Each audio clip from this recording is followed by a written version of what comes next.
Olá, amigo. Seja bem-vindo. Eu sou o professor Moreno e você está ouvindo o Noites Gregas, este podcast dedicado aos mitos e às narrativas que herdamos do mundo antigo. Ouvintes do Noites Gregas, eu sou o Felipe Speck e depois de uma pausa de, acho que um mês praticamente, a gente está finalmente de volta. Vocês certamente acompanharam as notícias sobre a catástrofe aqui no Rio Grande do Sul. Para quem não sabe, nós somos gaúchos. Isso afetou muito a nossa rotina, porque a cidade praticamente parou aqui. Faltou luz, faltou água, e a gente só conseguiu retomar as gravações no final da semana passada. Então eu peço mil desculpas por essa ausência aqui, mas a gente está bem, não se preocupem. Eu quero inclusive agradecer a todo mundo que nos mandou mensagem por e-mail, mandou mensagem no Instagram perguntando, a gente respondeu todo mundo que escreveu por lá. Esse carinho nos acalmou um pouco a ansiedade. Muito obrigado. Agora é seguir adiante e nós vamos então para o episódio 68. O professor Moreno narra uma arriscada missão de espionagem dos gregos. A gente está entre o canto 10 e 11 da Ilíada, e os gregos nesse trecho estão em desvantagem na guerra e vão atrás de informações. Talvez uma das armas mais poderosas de uma batalha. O Agamenon delega a Diomedes e Ulisses essa tarefa, ou seja, é um investimento grande dos gregos colocar essas duas cabeças lá. E no caminho eles encontram Dólon, um espião enviado por Heitor. E aí acontece a história. Um bom episódio, pessoal.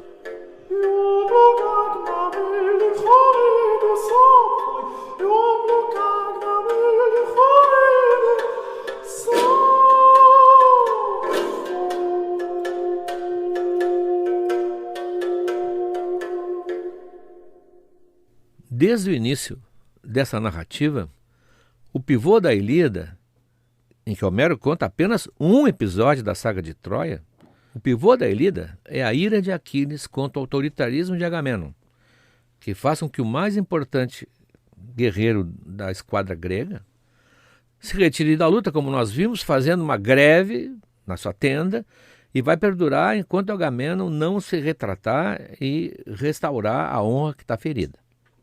Vamos lembrar também que, a pedido de Aquiles, a mãe dele, a Tétis, tinha convencido Zeus, com uma habilidade bem feminina, a prometer, e nós sabemos que as promessas de Zeus são irretratáveis, a dar uma vantagem temporária para os troianos, só até o ponto em que os gregos se sintam ameaçados de tal forma que tenham que pedir perdão para Aquiles.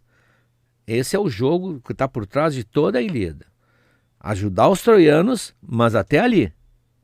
E esse ali vai ser o momento em que Aquiles, então, vai voltar a lutar, e aí a sorte de Troia está selada, como já estava selada desde o início. É por isso que Zeus parece sempre estar favorecendo Heitor.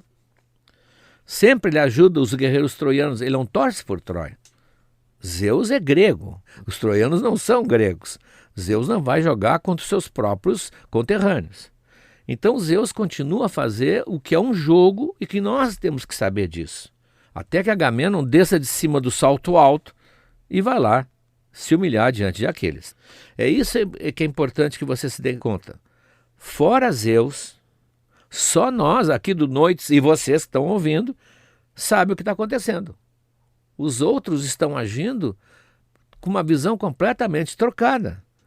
Para os gregos, Zeus os abandonou e preferiu Troia. Isso explica também a grande indignação da Hera, nós já vimos aqui. Ela é uma inimiga jurada de Troia e não entende porque que o marido está ajudando o inimigo. Ele podia contar para ela. Querida, isso é tudo um plano meu, mas ele não conta. E isso, se vazasse, arruinaria o plano de Zeus. Por isso ele fica quieto. Ele aguenta a reclamação dela, mas sabendo que num dia ele vai surpreendê-la de uma forma maravilhosa, mostrando que no fundo ele sempre esteve fazendo o que ela queria que ele fizesse.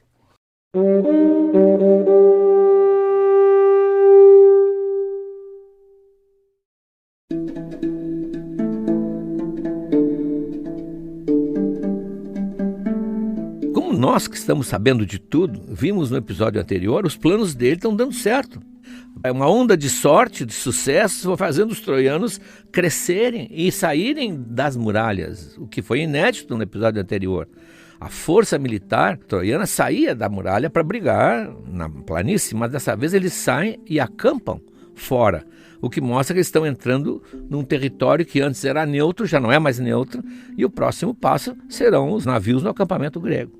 Então isso vai dando ao troiano um entusiasmo natural. Eles estão ganhando terreno, a cada passo eles sentem que os gregos estão vacilando. Então, por que não? Passam a sonhar em chegar aos navios e incendiá-los. O que seria, como nós vimos, o fim da guerra, o fim dos gregos. O fim da elite grega, inclusive, que estava lá. Sem os navios, eles ficariam ilhados numa ponta de praia, sem abastecimento, sem nada, e seriam presa fácil até o último homem dos troianos. Agamenon, apesar de ter uma figura que gera uma certa antipatia para o leitor, ele não era o comandante geral por nada. Ele realmente tinha um orgulho desmedido, um autoritarismo antipático, mas ele era competente e ele então está vendo o que está acontecendo. Por isso que ele não consegue dormir.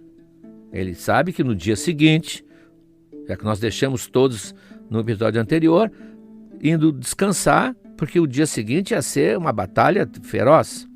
Ele sabe que ele tem que fazer alguma coisa. Ele olha à distância as fogueiras troianas. Isso incomoda muito. As fogueiras troianas estão na praia, não estão mais lá dentro da muralha. O acampamento está formado, ele ouve de longe, trazido pelo vento, vozes alegres, alguns cantam, som de flautas, como se fosse um exército, à vontade, esperando o dia seguinte, quando teria uma vitória indiscutível. Não é de pessoas que estão apreensivas. Isso atrapalha o Agamenon. Ele percebe que os troianos estão muito à vontade, demais, para quem vai enfrentar o inimigo no dia seguinte. Por isso, ele tinha cedido, como nós vimos, um pouco, mandando aqueles três, o Ulisses, o Ájax e o Fênix, até a tenda de Aquiles, na verdade, com um pedido de reconsideração. Ele pede que Aquiles volte e oferece para ele, para compensar, aqueles presentes todos que nós escrevemos aqui. O problema é que o Aquiles não queria dinheiro. O gesto de Aquiles foi muito mais profundo. Ele estava realmente ferido na sua alma guerreira. E de um jovem guerreiro, diga-se de passagem, com todo aquele orgulho que ele teria. Se fosse um homem como Nestor, velho e sábio, talvez a reação dele fosse diferente. Então ele recusou tudo. Recusou as riquezas, recusou as escravas, recusou as 6 cidades que foram oferecidas. Agamenon ofereceu 6 cidades completas, como se fosse Playmobil, com os homens, os carrinhos, as árvores, tudo.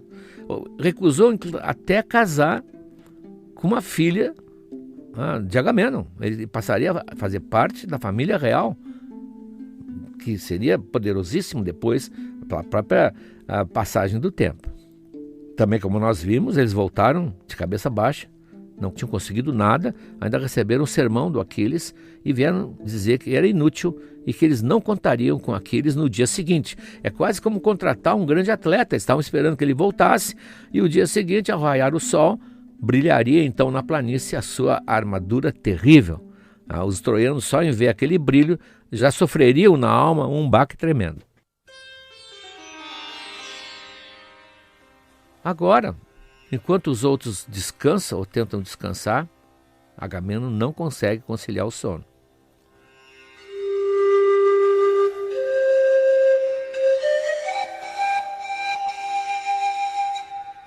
Ele contava que o Aquiles viesse, e agora ele sabe que não virá.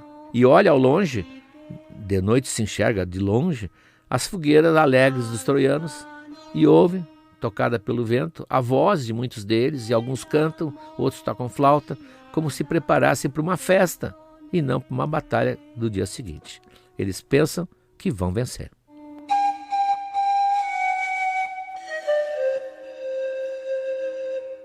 Mas ele não aguenta ficar simplesmente pensando, ele tem que fazer alguma coisa. Ele é um homem de ação. Ele tem que fazer alguma coisa para pelo menos melhorar as chances do dia seguinte. E ele tem um plano: mandar alguém corajoso o suficiente atravessar a planície naquela escuridão e aproximar-se do acampamento dos troianos, para ver qual é o tamanho da força que eles têm, quantos soldados, quantos cavalos, quantos carros de combate, e também, se possível, ouvir comentários. Porque entre eles, sem imaginar que houvesse um grego espião, eles podiam comentar táticas, ou o que pretendiam fazer, ou se iam atacar primeiro o fosso e o muro, aquele que já apareceu várias vezes, ou iam tentar entrar pelo mar, nos navios. Informações. Com informações, ele se sentiria mais seguro. Então ele, que evidente não vai conseguir dormir, resolve, para não fazer isso sozinho, para não tomar essa decisão sozinho, ele resolve primeiro consultar o Nestor. Porque Nestor, com a sua idade, com a sua experiência, embora nem tudo que ele diga seja certo, como se verá depois, ele é o único que mantém um certo sangue frio, ele não está assustado. E, portanto, ele pode confirmar que a ideia do Agamenon é uma ideia viável. Ele vai procurar o Nestor. E o Nestor também, por sua vez, prefere ouvir outros. Quer ouvir Ulisses, quer ouvir o Idomeneu, quer ouvir o Diomedes, os Ájax, e que são todos convocados, tirados da cama, para se reunir um pouco fora do muro, para que ninguém fique sabendo o que eles estão discutindo. Plano totalmente secreto. Evidente que todos aprovam. O problema é encontrar alguém que tenha coragem e que tenha inteligência para atravessar aquela extensão de praia deserta e escura e se aproximar dos fogos troianos de modo a não ser percebido e voltar para trazer o resultado. Abre o Nestor e diz: olha, quem se habilita? Algum de vocês? Mas não chega a terminar o que está falando e o Diomedes já levantou a mão. O Diomedes está ali para brigar. Ele é um guerreiro, e guerreiro é o que ele sabe fazer, e ele está impaciente e diz: é comigo, eu vou lá, eu aceito. Bom, melhor não podia ser, nós já vimos a saga do Diomedes em alguns episódios anteriores. Ele, depois de Aquiles, é o melhor guerreiro que a Grécia tem. Em termos operacionais, ele é realmente fora de série. E ele é bastante inteligente também para trazer uma observação que vai ser útil. Todos concordam e o Diomedes fala, tem o direito de falar, e diz: olha, eu só acho uma coisinha. Era bom que algum outro fosse comigo. Sempre dois é melhor. Dois vem melhor que um. E se um for ferido, o outro vai ficar ainda capaz de chegar até aqui e fazer um relatório. Outra ideia que é aceita por unanimidade, porque são só boas ideias nessa noite. E o Agamenon dá a ele o direito de escolher. Tu escolhe. Tem vários candidatos aqui, vários se apresentam, até levados pelo exemplo de Diomedes e pelo fato que fazer uma excursão dessas com o Diomedes é mais seguro, eles confiam nele. Vários se apresentam e o Agamenon dá a Diomedes o direito de falar. E ele diz: bom, diz o Diomedes, se é para escolher, eu escolho Ulisses. Ulisses é meu parceiro, sempre foi. Ulisses é meu brother, diria, né, se fosse um jovem moderno. Já fizemos muita coisa juntos e vamos fazer muita coisa também. Acho que nós dois daremos conta dessa parada. Bom, Ulisses aceitou e equipe melhor não podia ser.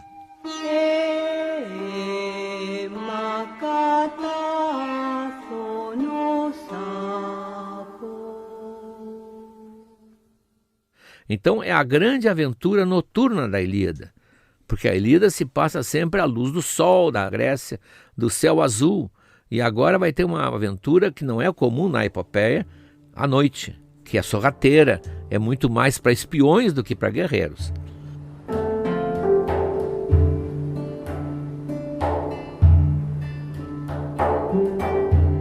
Eles abandonam ali, junto com o conselho, as armas que eles têm, brilhantes, as armas refletem a couraça, o capacete, e vão se vestir como se fossem agentes secretos, infiltrados. O Diomedes põe um simples gorro de couro na cabeça, em vez do capacete, e o Ulisses põe um famosíssimo capacete, que é de couro todo escamado com presas de javali. Existem vários nos museus da Grécia e no material exclusivo, inclusive tem uma bela foto de um deles. Eles ficam protegidos como se fossem escamas de peixe, mas de presas de javali, que é um marfim duríssimo, muito peculiar, passa a ser a indumentária noturna do Ulisses nessa aventura. Os dois, então, sem levar tochas, porque eles têm que andar no escuro, eles vão guiados só seguindo a luz muito fraca que as estrelas e a lua projetavam ali na planície. Eles vão caminhando meio titubeantes porque eles não podem pisar nos cadáveres. A planície está juncada de cadáveres, tem poças de sangue coagulado e eles vão aos poucos vencendo aquela confusão que está no chão em direção lá às luzes que vão ficando cada vez mais claras das fogueiras troianas.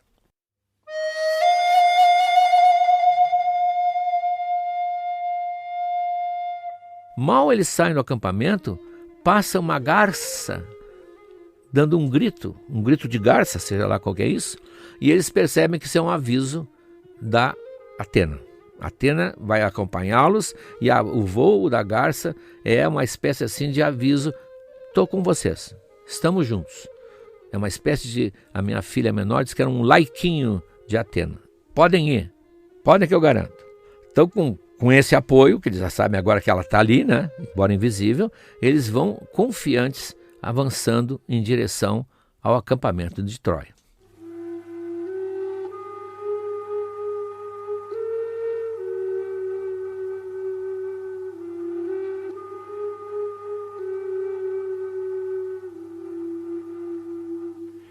Enquanto isso, lá, Heitor também não consegue dormir. Heitor sabe que o dia seguinte vai ser decisivo e ele então tem uma ideia igual a de Agamemnon: mandar alguém sondar o que os gregos estão fazendo. Porque há boatos. Há um boato de que os gregos estariam entrando para os navios em segredo, carregando tudo a bordo para fugir e ir embora, voltar para a Grécia, desistindo da guerra. Mas isso é um boato. Ele quer saber se isso está acontecendo ou o que é que eles estão reforçando, onde é que eles estão colocando mais sentinelas, se é nos navios, se é no muro, se é no portão. Ele precisa de informação. Como sempre, a guerra não mudou nunca. A informação é tudo. E ambos os chefes estão fazendo exatamente isso. Vamos ver o que o outro está fazendo. Ele precisava também de voluntários. Digamos que Homero não foi muito generoso com os troianos, porque quando na Grécia, quando do lado grego perguntaram quem se habilitava, o Diomedes foi o primeiro, mas depois vários outros apareceram para ajudá-lo. Do lado troiano não houve muito entusiasmo. Quem se apresenta? Ninguém. Aí o Heitor disse: não, eu acho até que é uma façanha tão perigosa que merece um prêmio. E um prêmio que não seja simples, um prêmio à altura da façanha. Eu prometo dar a quem for e trouxer as informações, os cavalos e o carro de combate de Aquiles, quando eu matá-lo. Ele não acrescentou se eu matá-lo, porque nós sabemos que os cavalos de Aquiles foram presentes dados pelos deuses ao pai dele no casamento com a Tétis. Peleu ganha dos deuses 2 cavalos divinos, um deles até fala, e portanto não é um prêmio qualquer, é um prêmio, seria hoje uma mega-sena, gigantesco. E isso chama a atenção de um que vai se apresentar. Este não é um grande guerreiro, mas é um dos guerreiros troianos chamado Dólon. Dólon morde a isca.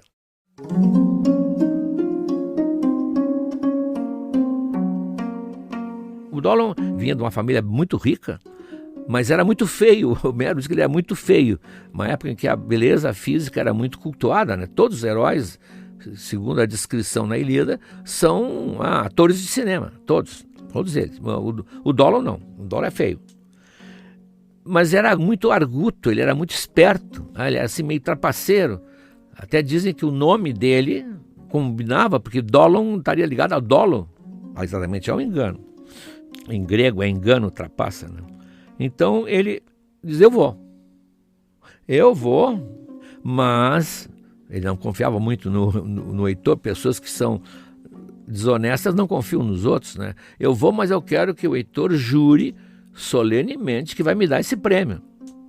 estava evitando fazer todo esse trabalho e no final não era bem assim. Então ele quer juramento para os deuses.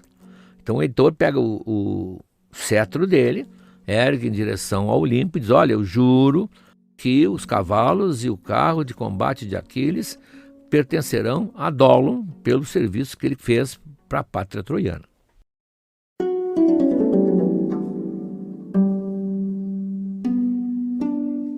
Bom, então o Dólon se prepara. Assim como o Diomedes e Ulisses, ele também deixa suas armas que rebrilham, que são de bronze, brilhantes, e o seu capacete e o escudo enfeitado com prata, e ele então assume uma indumentária muito estranha, mas bem pensada para a sua missão.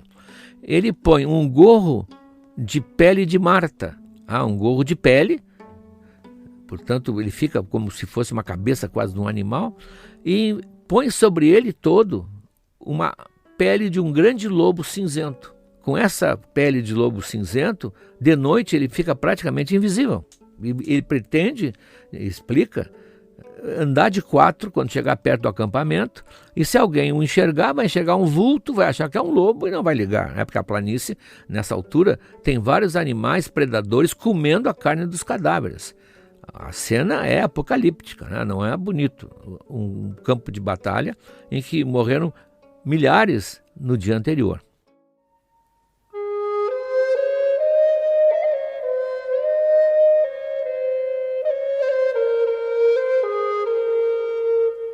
E assim, como um lobinho, lá vai o Dólon, caminhando faceiro, talvez pensando no prêmio dele, preocupado no fundo, como é que ele vai dominar os cavalos de Aquiles, onde é que ele vai guardar, o que eles comem.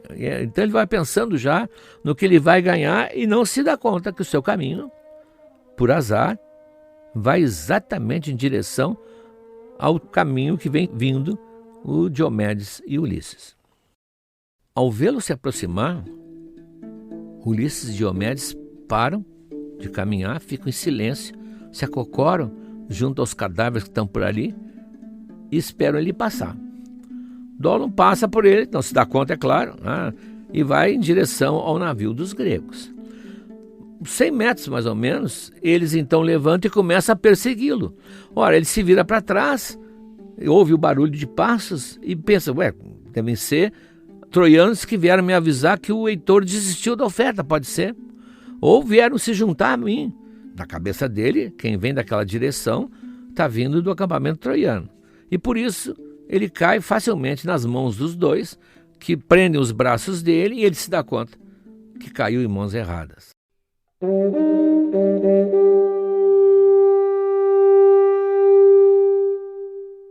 Ele não é muito corajoso. O Dólon é pintado meio como realmente um personagem de comédia. No meio daqueles valentes todos, ele começa a tremer, a bater os dentes e a choramingar. Ele sente que talvez a vida dele está em perigo. Ele diz, olha, minha família é muito rica. Se vocês pedirem resgate, ele paga o que vocês quiserem. Meu pai tem muito ouro, muita prata e muito ferro. Lembre-se que nós estamos na idade do bronze. Portanto, ferro é um material muito raro e muito valioso. E ele continua choramingando, com medo, aliás, com razão, né? Porque ele sente que alguma coisa vai acontecer com ele. Ulisses, que tem esse lado ambíguo, né? Porque Ulisses é espertíssimo, mas ele também, em certos momentos, ele é impiedoso. Ulisses, com um sorriso que para nós seria sinistro, talvez o Dólon não enxergue porque está escuro, diz, não, calma, não te preocupa. Eu não vou te fazer mal nenhum, eu prometo. Eu só quero informações. Se tu me disser onde fica a tenda de Heitor, quantos soldados tem, onde estão os carros, o acampamento, onde é que os cavalos estão amarrados, tudo isso, eu não vou te fazer mal nenhum. Eu prometo. E o Dólon sente, né, que é uma chance, dá o serviço completo. Descreve tudo, os lugares, tudo informa quantos sentinelas tem, quem está dormindo, quem não está dormindo. E na ânsia dele de se salvar, ainda dá um plus, um bônus, que os dois nem suspeitavam. Ele diz, olha, e chegou ainda hoje, chegou um destacamento de aliados do Heitor. Veio o Rezos, o rei da Trácia, com um grupo grande para se juntar ao nosso exército. E ele trouxe os seus 2 maravilhosos cavalos com ele. É uma coisa fora do comum.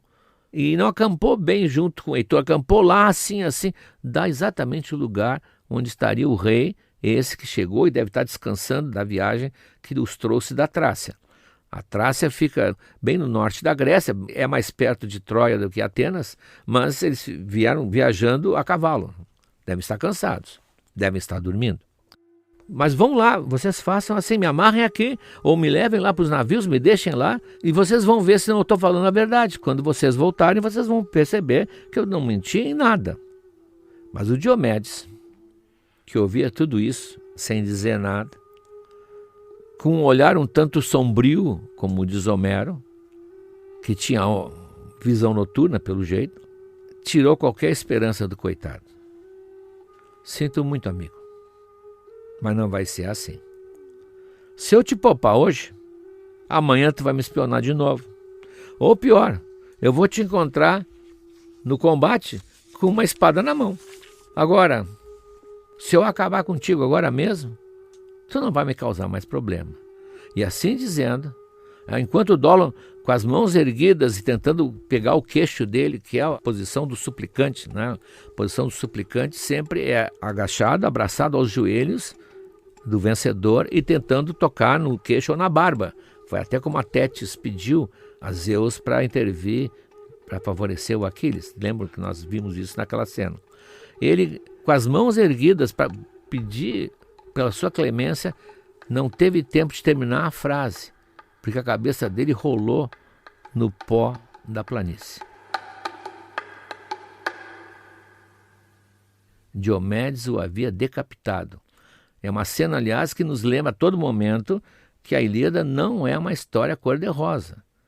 Tem o lado todo do heroísmo, dos grandes gestos, mas é, como qualquer guerra, uma matança abjeta, uma carnificina de seres humanos, muitas vezes pedindo clemência, mas sendo abatidos, porque essa é a lei da guerra naquela época.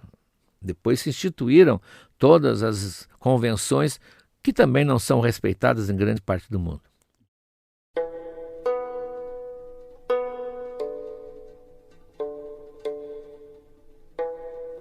Para o leitor moderno, Dolon causa o mesmo sentimento de piedade que Tercítes nos causou, aquele que foi açoitado só por discordar de Agamemnon.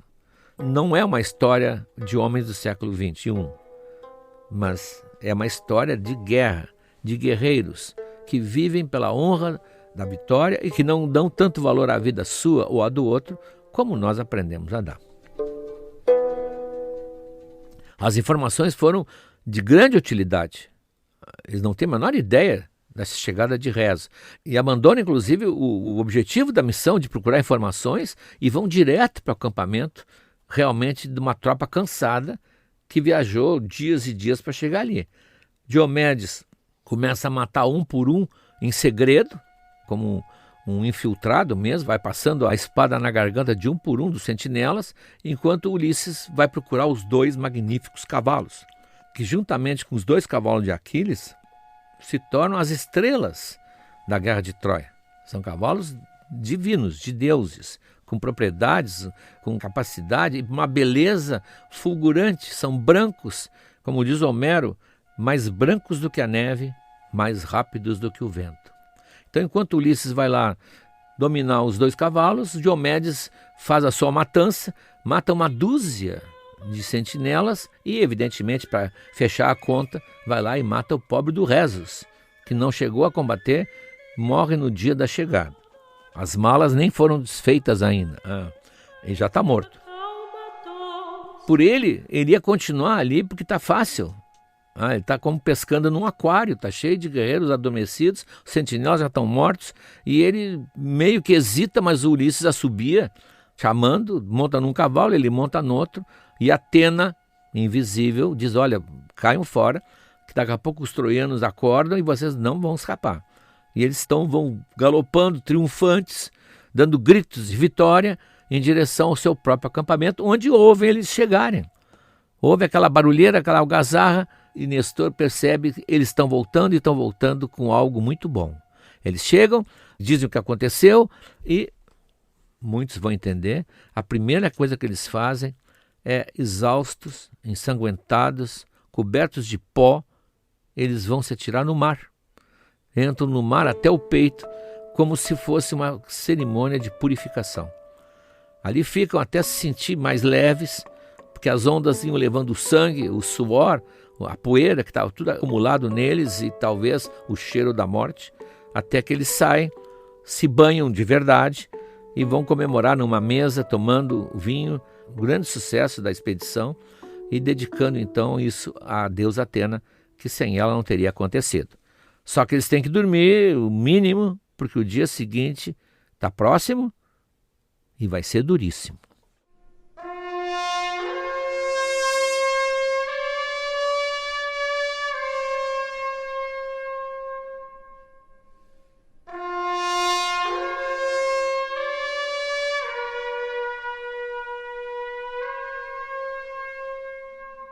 Assim que o sol despontou no horizonte, a aurora com os dedos cor-de-rosa, como diz Homero, começou a colorir o céu, Zeus pegou a sua cadeirinha de diretor, né, porque ele vai dirigir a cena, o Zeus é o diretor, o roteirista e o produtor.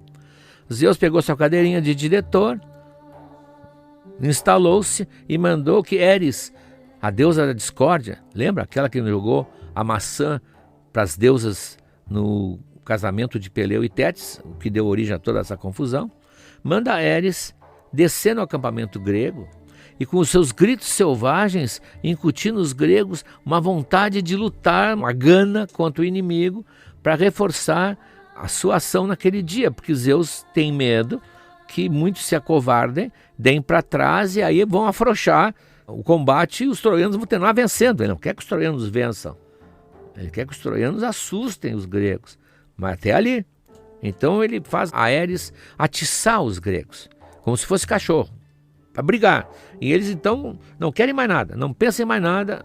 Eles vão avançar agora os exércitos, imagine na planície, frente a frente, aquelas duas fileiras, avançando passo a passo, olho no olho, frente a frente, encurtando cada vez mais a distância entre eles, até que chegam ao contato da espada e aí a giripoca vai piar, né? Começa aquela matança, aquela mistura, aquela carnificina e Zeus está contente. O espetáculo está avançando. Câmera, registra, está tudo funcionando, continua filmando.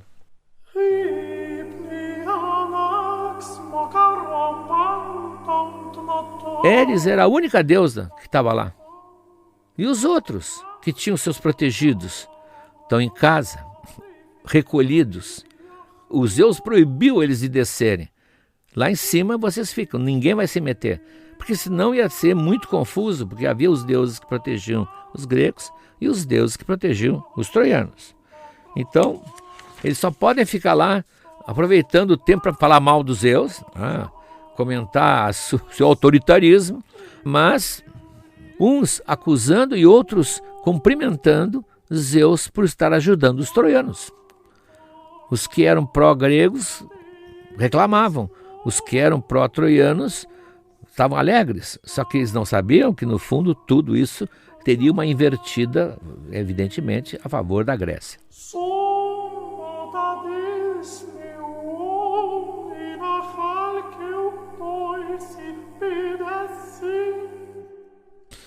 Então, toda manhã, o combate se desenrolou com equilíbrio de forças. Ora, uns avançavam mais um pouco, ora eles tinham que ceder o terreno que tinham conquistado, porque o outro estava reagindo. Aquilo foi a manhã inteira. Mas perto do meio-dia, o Agamemnon, tomado de um furor, reuniu uma coragem interior que conseguiu comunicar isso aos seus chefes, e eles então fizeram uma grande ofensiva assustadora, principalmente com o Agamemnon mostrando que ele era um grande guerreiro também, ele não era apenas um chefe sentado no gabinete tomando decisões. Eles começam a empurrar os troianos de volta para Troia, para dentro da cidade. O Agamemnon está fatal, quem chega perto da espada dele está morto, está morto. E os gregos estão conseguindo já enxergar os portões de Troia. E os troianos estão quase se encostando na muralha, dando marcha ré. Então, assim, realmente eles foram muito longe. E Zeus, então, lá na sua cadeira, ele diz, bom, agora é a hora de intervir. Então ele manda a mensageira dos deuses, a Íris, lembra? É Íris e o Hermes, os dois são mensageiros. Manda a Íris, aquela do arco-íris, riscar o céu com as suas cores e chegar até o Heitor e avisar o Heitor. Na verdade, dá um comando assim. Heitor, quando Agamenon for ferido, reúne todas as forças que vocês tiverem e vão para cima dos gregos, que eles vão estar desorientados. Portanto, já avisando que algo ia acontecer. E Heitor percebe que é um aviso divino, é evidente, fica atento até que o braço do Agamenon é atingido por um pontaço de lança. O braço não está protegido pela armadura. A lança pega um pouco abaixo do cotovelo e faz um ferimento dolorosíssimo. Agamenon não consegue mais segurar a espada. Talvez tenha rompido alguma coisa importante e ele, com o braço pendente, mal consegue segurar o escudo com o outro, ele tem que se retirar. No momento que ele se retira, Heitor dá o sinal de ataque e os gregos estão desorientados, estão sem comando e os troianos estão entusiasmados e começa a volta. O movimento de volta, agora está todo mundo fugindo, quase não fugindo, mas recuando, perdendo toda aquela vantagem que eles tinham conseguido. Nessa confusão, Paris, que é o melhor arqueiro de Troia, acerta uma flecha no pé do Diomedes, crava o pé do Diomedes no chão. E Diomedes consegue arrancar a flecha, evidentemente, mas com o pé ele não tem como apoiar o pé no chão, tem que sair também. Ulisses, que fica assumindo a confusão, que agora é ele, né? Ulisses leva um lançaço nas costelas, que entram entre os ossos e só não fere demais, porque Atena impede que atinja algum órgão importante. E ele, então, segurando o ferimento, é retirado também do combate.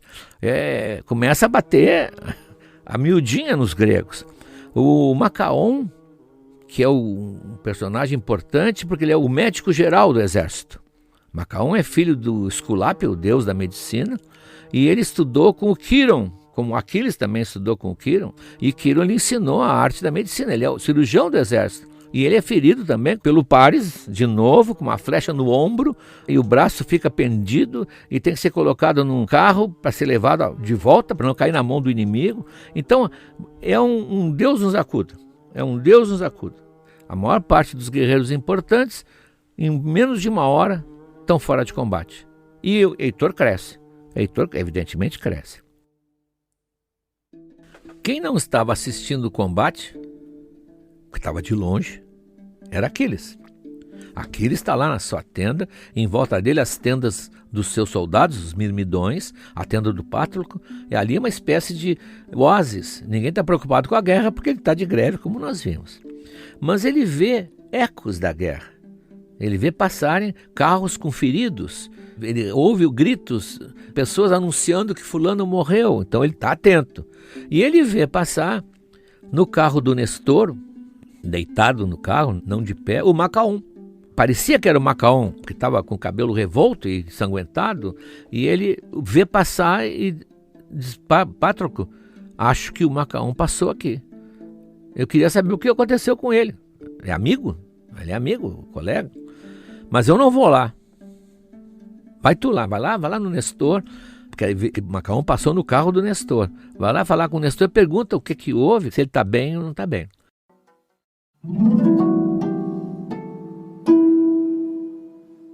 Pátroclo, então, é recebido gentilmente pelo Nestor, não tem nada contra ele, né?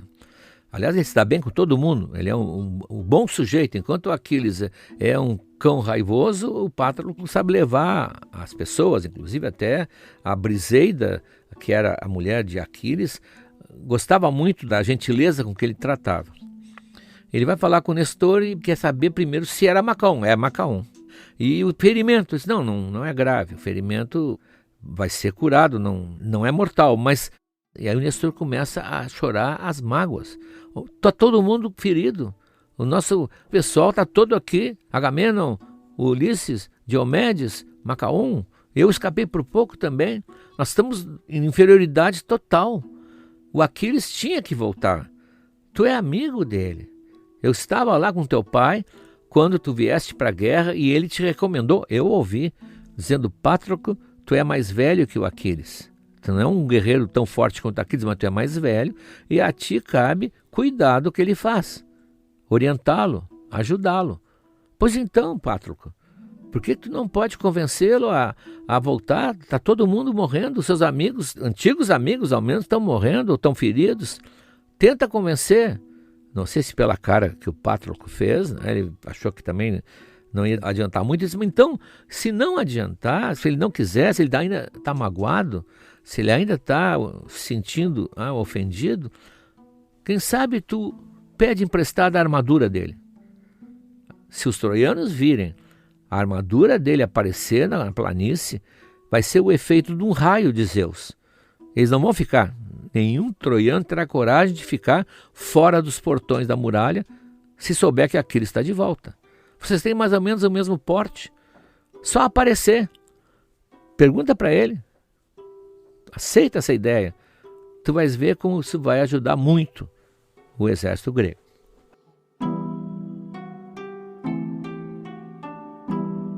E aqui vai acontecer, nós já sabemos, você já sabe, que Patroclo, vestindo a armadura de Aquiles, em breve vai se defrontar com Heitor. E isso vai mudar toda essa história.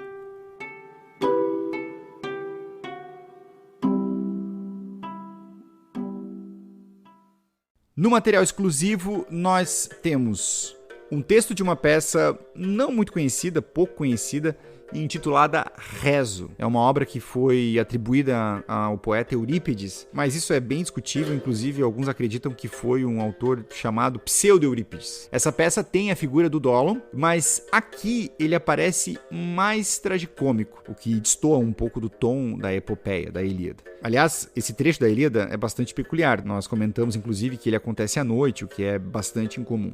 Esse texto, essa peça, mostra um Dólon bem fanfarrão, assim, o que deixa a versão muito valiosa, muito engraçada. E vale justamente porque conhecer essas novas camadas que os poetas deram aos personagens dos mitos é uma das delícias quando a gente estuda mitologia grega, né? O outro texto é uma tradução aqui da casa de uma versão francesa da Ilíada, ou seja, é uma tradução indireta, grego-francês, francês-português. Mas é um texto muito interessante, porque ele mostra como a escola francesa de estudos da mitologia adotou um caminho diferente nas traduções. Uma coisa que a gente fala muito aqui, eu e Moreno, durante as gravações, que os franceses se preocupam mais com a história do que com a tradução, uma tradução precisa, uma tradução mais erudita.